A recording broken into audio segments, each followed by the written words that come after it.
In the fall of 1987, a family of 4 moved into an old house on the outskirts of a small town in Maine. The family, consisting of the father, mother, 16-year-old Lucas, and his younger sister Sophia, thought the house, with its faded wooden walls and overgrown garden, was a perfect retreat. Nestled at the end of a narrow road lined with towering trees, the house looked like something out of a painting. But from the moment Lucas stepped inside, he felt something was off. The air inside was heavy, almost suffocating, and though he saw nothing unusual, he often felt like something was watching him. His father dismissed his feelings, attributing them to nerves from moving into a new place. A few nights after they settled in, Lucas was awakened by whispers. The sound seemed to be coming from the basement. Gripped by curiosity and fear, he grabbed a flashlight and crept downstairs.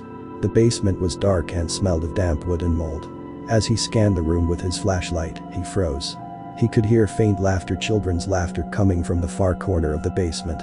But when he shone the light there, he saw nothing but shadows dancing on the cracked walls.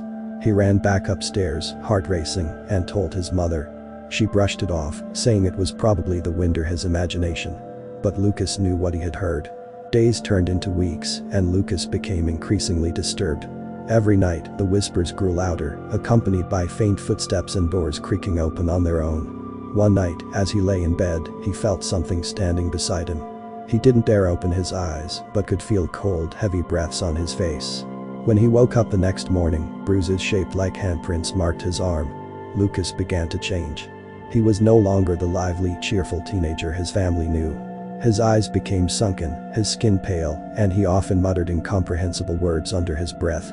He even dropped out of school, claiming that the voices followed him everywhere.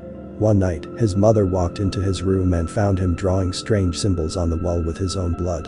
This time, the family could no longer ignore what was happening. They turned to the local priest for help. The priest listened intently to their story, his expression growing more concerned by the minute. Finally, he said, "You must leave that house immediately. There's a dark history tied to it." He explained that the house once belonged to a man named Jeremiah Clark, who, in the 1930s, ran what appeared to be an orphanage. But in truth, Jeremiah would bring children into his home, only to torture and kill them. The spirits of those children were said to be trapped in the house, seeking revenge and a way to escape. The priest offered to conduct an exorcism to help Lucas. On a stormy night, the priest arrived at the house, clutching his Bible and holy water. Lucas, now barely recognizable, sat in the middle of the living room. His eyes were black as coal, and when he spoke, his voice was low and guttural. "This house is ours. You cannot drive us out," he growled. Suddenly, the lights began to flicker. A chilling wind howled through the house, even though all the doors and windows were shut.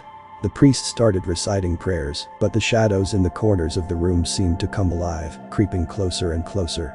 Lucas screamed an inhuman, blood-curdling sound as his body twisted unnaturally. Symbols burned into his skin as though carved by invisible hands. The priest continued his prayers, sprinkling holy water on Lucas, who thrashed violently. After what felt like an eternity, the shadows dissipated, and Lucas collapsed unconscious on the floor.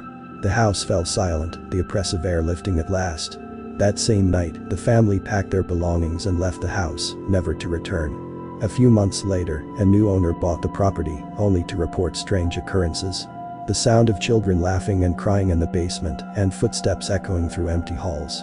The house still stands at the end of narrow road, abandoned now, with its windows like empty eyes staring into the woods.